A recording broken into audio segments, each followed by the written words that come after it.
नमस्कार, जेच एजुकेशन में आप सभी स्टूडेंट्स का स्वागत है।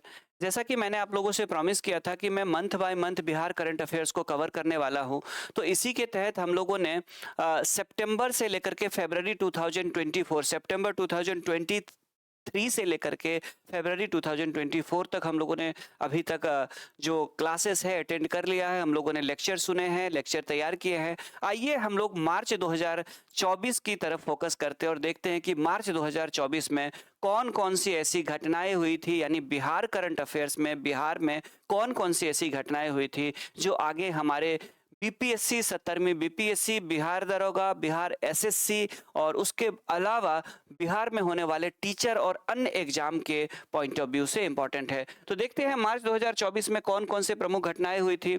मार्च 2024 में बिहार में दो और नए वंदे भारत एक्सप्रेस की शुरुआत की गई है। वंदे भारत एक्सप्रेस आपको पता है इंडिजेनस यानी पूरी तरह से भारत में बने हुए सेमी बुलेट ट्रेन है, जिनको ट्रेन का पूरा एक सेट होता है जिसको पेरम्बदूर चेन्नई में तैयार किया गया है, आपको पता होगा।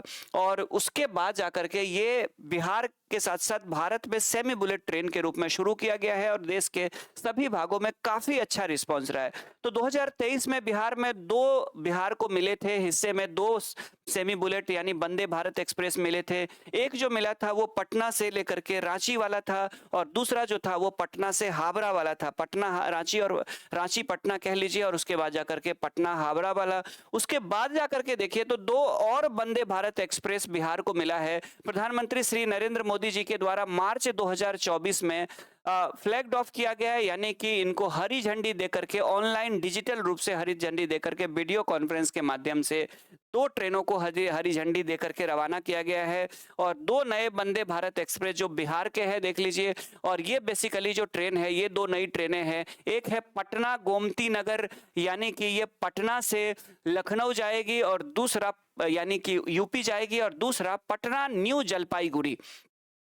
तो पटना से यदि मैं देखूं तो एक तो है पटना गोमती नगर यानी पटना और लखनऊ की यानी बिहार की राजधानी से यूपी की राजधानी को कनेक्ट करेगी, और दूसरा पटना जलपाईगुड़ी। चूंकि पहले से एक जो ट्रेन है वो ऑलरेडी चल रही थी बंगाल के साथ, तो जलपाईगुड़ी किधर है तो न्यू जलपाईगुड़ी उत्तरी बंगाल में है, नॉर्दर्न बंगाल में है, जहां से लोग चाहे तो सिक्किम भी आगे की तरफ जा सकते हैं। तो न्यू जलपाईगुड़ी, तो ये दो ट्रेनें शुरू की गई है। इससे पहले अगर आप बिहार में देखेंगे तो इससे पहले बिहार में दो ट्रेनें, एक पटना से रांची यानी रांची पटना वाला और उसके बाद जाकर के एक पटना हावड़ा वाला वंदे। तो इस तरह से बिहार जो है वो आसपास के प्रमुख शहरों से, दूसरे राज्यों के प्रमुख शहर से चार वंदे भारत एक्सप्रेस के से जुड़ चुका है। तो तीसरा है पटना गोमती नगर और चौथा जो है वो पटना न्यू जलपाईगुड़ी रूट। इस तरह से बिहार को चार वंदे भारत एक्सप्रेस ट्रेन मिल चुका है। ठीक है, तो इस तरह से पटना हावड़ा और रांची पटना वाला पहले ही संचालित हो रहा है। तो बिहार में टोटल हो गए अब कितने, चार वंदे भारत एक्सप्रेस हो गए। आगे बढ़ते हम लोग। अब जाकर के देखिए बिहार के ग्रीन हाउस गैसों में भारी वृद्धि का अनुमान है। एक तरफ तो भारत सरकार क्या कर रही है, ग्रीन हाउस गैस के इमिशन को कम करना चाह रही है ताकि 2070 में नेट जीरो कार्बन इमिशन के लक्ष्य को प्राप्त किया जा सके। दोनों स्तर पे सुधार कर रहे हैं, तकनीक के स्तर पर, ऊर्जा के स्तर पर और वनीकरण के स्तर पर। ठीक है, फॉरेस्टाइजेशन भी हो रही है, फॉरेस्टेशन भी हो रही है। दूसरी तरफ फॉरेस्टेशन के साथ साथ क्या है कि टेक्नोलॉजी में बदलाव करना, उसके बाद जो फ्यूल है उसमें फॉसिल फ्यूल यानी कि जीवाश्म ईंधन की जगह धीरे धीरे गैर परंपरागत या रिन्यूएबल एनर्जी की तरफ मूव कर रही है। दूसरी तरफ धीरे धीरे बिहार जो है वो क्या हो रहा है, तो धीरे धीरे बिहार में ग्रीन हाउस इमिशन का ग्राफ फ्यूचर में और ज्यादा बढ़ने की संभावना है। एक तरफ इंडिया में तो डाउन हो रही है, होगी फ्यूचर में अनुमान है, लेकिन बिहार में बढ़ने का अनुमान है। ये जो रिपोर्ट है देख लीजिए, ये जो रिपोर्ट है ये है climate resilient and low carbon development pathway. क्या नाम है इसका, climate resilient and low carbon development pathway report आई है। और इसके तहत कहा गया है कि 2070 तक एक तरफ भारत जहां नेट जीरो कार्बन की तरफ बढ़ेगा, बिहार में 2070 तक 5.2 गुना यानी 5.2 गुना ज्यादा बढ़ जाएगा कार्बन इमिशन। ये बहुत खतरे की या चिंता का विषय है। तो 2070 तक बिहार में कार्बन उत्सर्जन की जो मात्रा है वो वर्तमान से बढ़ करके 5.2 गुना अधिक हो जाएगी। ये बहुत चिंता का विषय है। तो देखिए मेन फैक्ट्स क्या क्या है देख लीजिए। तो मेन फैक्ट्स ये है कि नेट जीरो कार्बन जो इमिशन का लक्ष्य है भारत सरकार ने 2070 का रखा है, तो इसीलिए बिहार के लिए चिंता का विषय है। वहीं दुनिया में अगर देखेंगे तो 70 से ऐसे देश है जिन्होंने ये सबके सब वादे किए गए थे। किसके दौरान? पेरिस में जो हुआ था, कोप का समिट हुआ था, उस दौरान ये सब के सारे वादे किए गए थे। तो एक तरफ दुनिया के 70 से अधिक देशों ने अपना लक्ष्य बनाया कि 2050 तक नेट जीरो कार्बन की तरफ बढ़ेंगे। भारत ने भी 2070 का टारगेट किया है। संयुक्त राष्ट्र की और दूसरी तरफ बिहार की स्थिति यह है कि 2070 तक 5.2 गुना ज्यादा बढ़ जाएगा। तो ये चिंता का विषय है, वाकई में चिंता का विषय है पर्यावरण से जुड़े हुए लोगों के लिए, क्योंकि इसका जो है वो हेल्थ सेक्टर्स पे भी और अदर सेक्टर्स पे भी नेगेटिव इम्पैक्ट पड़ सकता है। ये एक ऑथेंटिक रिपोर्ट है, क्योंकि ये कोई ऐसी हवाई वाली रिपोर्ट नहीं है। Climate resilient and low carbon development pathway report का नाम है, और इस रिपोर्ट को तैयार किया है यूएनईपी के द्वारा। और बिहार राज्य का जो प्रदूषण नियंत्रण बोर्ड है, यानी बिहार स्टेट पॉल्यूशन कंट्रोल जो बोर्ड है, Bihar state pollution control board है, उसने यूएनईपी यानी यूनाइटेड नेशन एनवायरनमेंट प्रोग्राम जिसकी हेडक्वार्टर नैरोबी में है, दोनों के कोलैबोरेशन से ये तैयार की गई है। तो ये वाकई में चिंता का विषय है। और 2018 में अगर हम लोग देखें तो ग्रीन हाउस उत्सर्जन में बिहार की जो भागीदारी थी आज से 6 साल पहले, वो 3.3% थी देश की। लेकिन धीरे धीरे जो है, और पॉपुलेशन के हिसाब से तो ये कम हुआ, क्योंकि उस समय बिहार की पॉपुलेशन इंडिया के पॉपुलेशन का 8.8 थी। लेकिन फ्यूचर में पॉपुलेशन की कंट्रीब्यूशन की तुलना में जो बिहार का कार्बन इमिशन का कंट्रीब्यूशन है वो लगातार बढ़ेगा, और ये एक चिंता का विषय है। ठीक है, अब यूएनईपी के बारे में जानते हैं, संयुक्त राष्ट्र जो पर्यावरण कार्यक्रम है उसके बारे में जानते हैं। तो ये संयुक्त राष्ट्र से जुड़ी हुई एक संस्थान का नाम है, भले ही कार्यक्रम नाम है लेकिन ये संस्थान है जिसकी स्थापना है 5 जून 1972 को की गई थी। आपको पता होगा कि 5 जून को पूरी दुनिया में क्या मनाया जाता है? विश्व पर्यावरण दिवस मनाया जाता है, और 5 जून 1972 को इसकी स्थापना की गई थी संयुक्त राष्ट्र पर्यावरण कार्यक्रम का। ये देख लीजिए, इसका लोगो है, और इसकी जो कैपिटल है, ये इसकी जो हेडक्वार्टर है वो एक अफ्रीकी देश में है, यानी नैरोबी में है। केनिया में की कैपिटल है नैरोबी, जहां पे इसका हेडक्वार्टर है यूएनईपी का। उसके बाद पर्यावरण प्रदूषण या वायु प्रदूषण से ही जुड़ा हुआ तीसरा न्यूज है। आप लोग एक बार सेशन को लाइक कर दीजिए। और वो जो थर्ड न्यूज है, वो न्यूज है बेगूसराय जो है वो विश्व का सबसे प्रदूषित, यानी वायु प्रदूषण के मामले में बेगूसराय दुनिया का सबसे प्रदूषित महानगर बन चुका है, और ये बहुत चिंता का विषय है। स्विट्जरलैंड की एक संस्थान है, एक ऑर्गेनाइजेशन है, स्विस ऑर्गेनाइजेशन है, जिसका नाम है IQ एयर। ठीक है, उस ऑर्गेनाइजेशन का नाम है IQ एयर, और उस IQ एयर नाम के ऑर्गेनाइजेशन के द्वारा जो है ये रिपोर्ट जारी की गई है, वर्ल्ड विश्व वायु गुणवत्ता रिपोर्ट जारी की गई है, यानी वर्ल्ड एयर क्वालिटी रिपोर्ट 2023 जारी की गई है। और उसके तहत जितने भी दुनिया के महानगरीय क्षेत्र है उसमें बेगूसराय जो है वो वायु प्रदूषण के मामले में इसने वर्ल्ड रिकॉर्ड बनाया है। ये बहुत चिंता का विषय है। और यहाँ पे अगर बेगूसराय में आप अगर PM 2.5 अगर की बात करेंगे, जिसको पार्टिकुलेट मैटर यानी ऐसे कण जो 2.5 माइक्रोग्राम के जो कण होते हैं, ऐसे कण जो होते हैं, जो डस्ट होते हैं, वो क्या होता है तो उसे सांस के द्वारा नाक में भी इसे भी नहीं रुकती है, और वो नाक से अगर कोई व्यक्ति सांस लेता है तो ये पार्टिकुलेट मैटर्स या ये कण जो होते हैं ये फेफड़ा से होते हुए शरीर में पहुंच सकता है, और ये बहुत ज्यादा हानिकारक होता है, क्योंकि इसका साइज इतना छोटा होता है कि ये लगातार हवा में तैरते रहते हैं,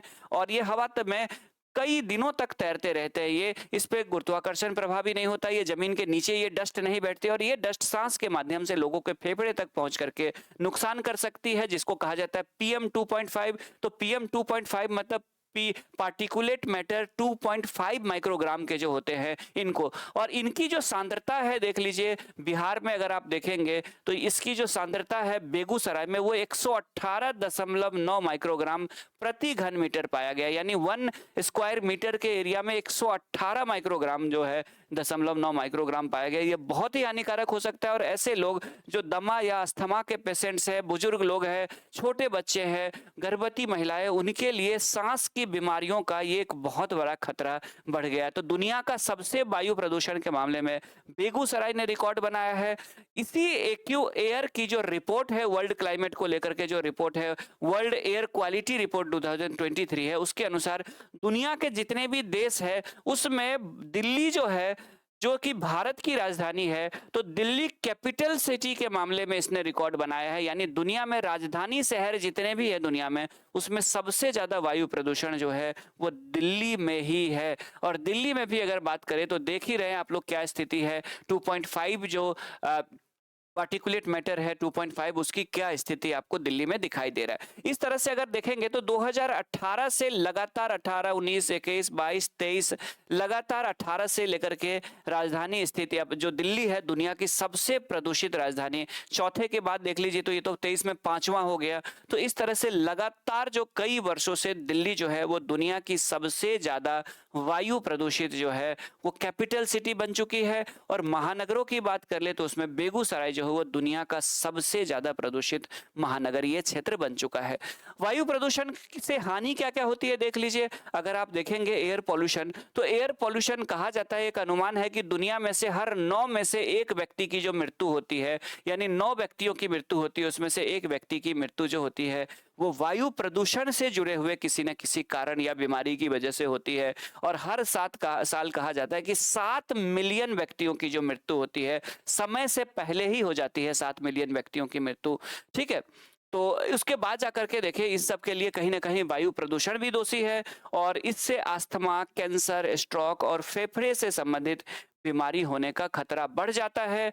PM 2.5 जो होता है प्रदूषण के संपर्क में आने से छोटे बच्चों की जो मेमोरी से रिलेटेड, यानी उनकी जो कॉग्निटिव डेवलपमेंट होती है, मानसिक विकास होता है, संज्ञानात्मक विकास होता है, इन सब पे नेगेटिव इम्पैक्ट पड़ता है। तो इस तरह से इतना नुकसानदायक है ये P2.5 जो पार्टिकुलेट मैटर है वो। अब आगे बढ़ते हैं।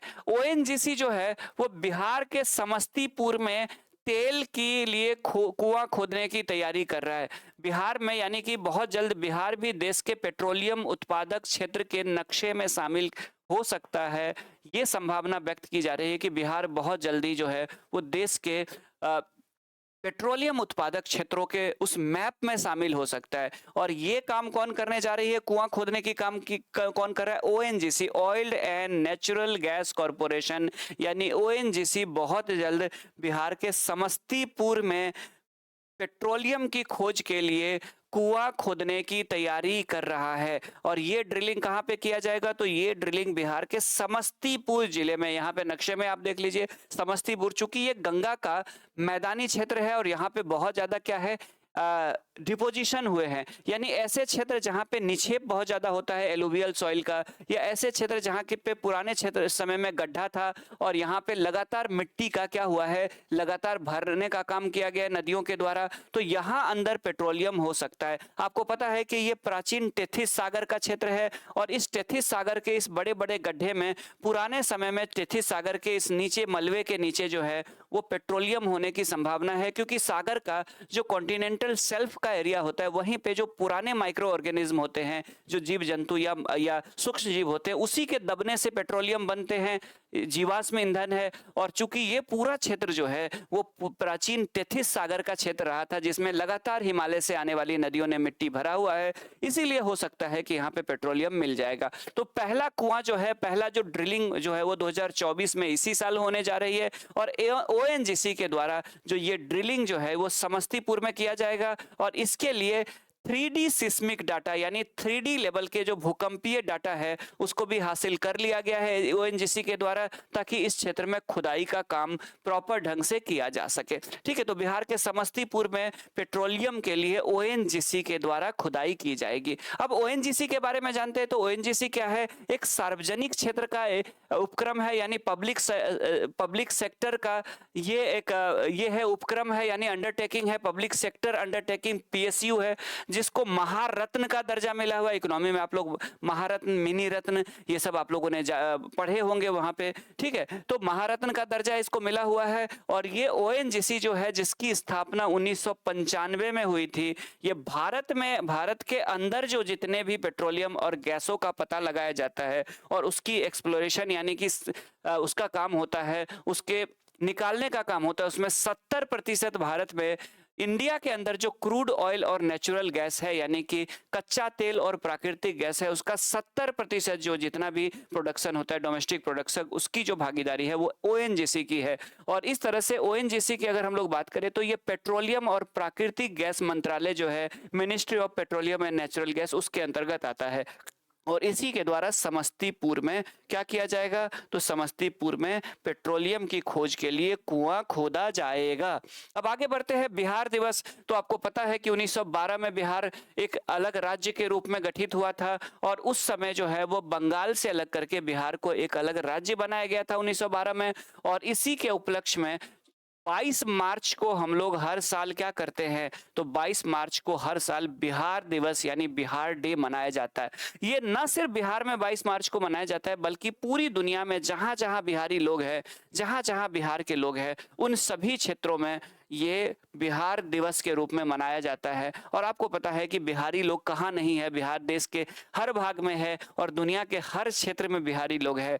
तो संयुक्त राज्य अमेरिका यानी United state of America, Canada, Bahrain, उसके बाद जाकर के कतर, उसके बाद United Arab Emirates, Germany, Britain, उसके बाद जाकर के ऑस्ट्रेलिया, त्रिनिदाद एंड टोबैगो जो कि वेस्ट इंडीज वाला कंट्री सब है, मॉरिशस, इन सभी देशों में बिहारी लोग हैं। तो इन सभी क्षेत्रों में 22 मार्च को बिहार दिवस मनाया गया।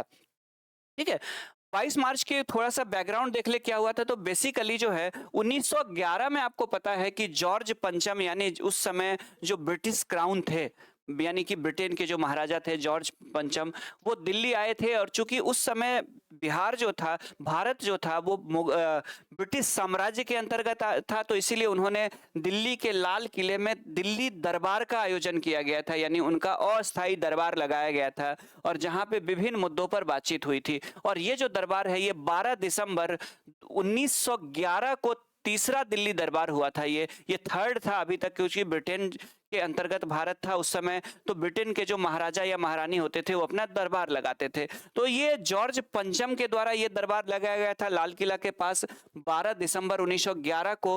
और इसी दौरान ये डिसीजन लिया गया था जॉर्ज पंचम के द्वारा कि बिहार और उड़ीसा को बंगाल से अलग कर दिया गया था। उस समय जो तत्कालीन जो बिहार और उड़ीसा था वो कुछ इस तरह का था, देख लीजिए। तो तत्कालीन जो बिहार और उड़ीसा था वो कुछ इस तरह का था। आज का जो बिहार है वो ऐसा है, राइट। उसके बाद जाकर के ये झारखंड हो गया, और उसके बाद जाकर के ये ओडिशा हो गए, उसके बाद जाकर के ये ओडिशा हो गए, और ये हो गया पूरा का पूरा बंगाल। उस समय ये पूरा मिला करके एक बंगाल प्रेसिडेंसी हुआ करता था। तो इसको 1911 में इसको अलग करके घोषणा की गई थी। और इसी की जो घोषणा की गई थी जॉर्ज पंचम के द्वारा कि बिहार को हम अलग करके क्या करेंगे, तो बिहार और बंगाल को जो है वो हम अलग कर देंगे, बंगाल से अलग कर देंगे। और दो पार्ट होगा। एक पार्ट में आज का बिहार, झारखंड और ओडिशा था, और दूसरे पार्ट में पूरा का पूरा आज का बंगाल और बांग्लादेश था। ठीक है, ये एक प्रांत बना था और ये एक प्रांत बना था। तो 1912 में जब ये प्रांत बनने की प्रक्रिया में थी, 11 में जॉर्ज पंचम ने इसका अनाउंसमेंट किया था कि अलग प्रांत बनेगी, और उसके बाद जाकर के 1912 में ये प्रक्रिया शुरू कर दी गई थी। तो 1912 में 22 मार्च को क्या हुआ था, देख लीजिए। 22 मार्च को बिहार नहीं बना था। कई लोग क्या होता है कि बिहार दिवस का मतलब समझते हैं कि उस दिन बिहार ने ऑफिशियली राज्य के रूप में काम करना शुरू कर दिया। 22 मार्च को फाइनली ये गजट में प्रकाशित हो गई थी, यानी सरकारी अधिसूचना आ गई थी कि बिहार एक अलग राज्य बनेगा। बिहार यानी आज का बिहार, झारखंड और ओडिशा, एक अलग राज्य बनेगा, प्रांत बनेगा, ब्रिटिश प्रांत, और उसे बंगाल से अलग करके बनाया गया था। तो इसका जो नोटिफिकेशन है वो 22 मार्च 1912 को आया था। तो उड़ीसा, झारखंड और बिहार वाला क्षेत्र अलग करके बिहार और उड़ीसा करके एक प्रांत बनाई गई थी। और इसीलिए प्रत्येक साल 22 मार्च को, चूंकि उस दिन नोटिफिकेशन आया था और एक तरह से बिहार को अपनी एक पहचान मिली थी, क्योंकि उससे पहले क्या माना जाता था, तो इसे बंगाल का ही एक भाग माना जाता था। तो ये ऑफिशियल नोटिफिकेशन जारी किया गया था। और फाइनली 1 अप्रैल 1912 को बिहार एक पृथक राज्य के रूप में, यानी आज का बिहार, झारखंड और ओडिशा मिलकर के एक पृथक राज्य के रूप में काम करना शुरू कर दिया था, जिसकी कैपिटल पटना हुआ करती थी। और बिहार का सचिवालय, जो पटना में सचिवालय है, उसने भी काम करना शुरू कर दिया था। तो 1 अप्रैल 1912 से बिहार ने एक राज्य के रूप में काम करना शुरू किया। लेकिन इसकी जो नोटिफिकेशन है कि ये राज्य का निर्माण होगा, उसको लेकर के जो सरकारी जो घोषणा है, अधिसूचना जिसको कहते हैं, घोषणा तो 1911 में जॉर्ज पंचम ने कर दी कि बनेगा, और ये बन गया। इसकी घोषणा 22 मार्च 1922 को की गई थी, 1912 को की गई थी। तो इसीलिए बिहार के लोग हर साल 22 मार्च को क्या मनाते हैं, बिहार दिवस के रूप में मनाते हैं। तो कुल मिलाकर के ये सारा का सारा जो न्यूज था, ये मार्च 2024 का न्यूज था।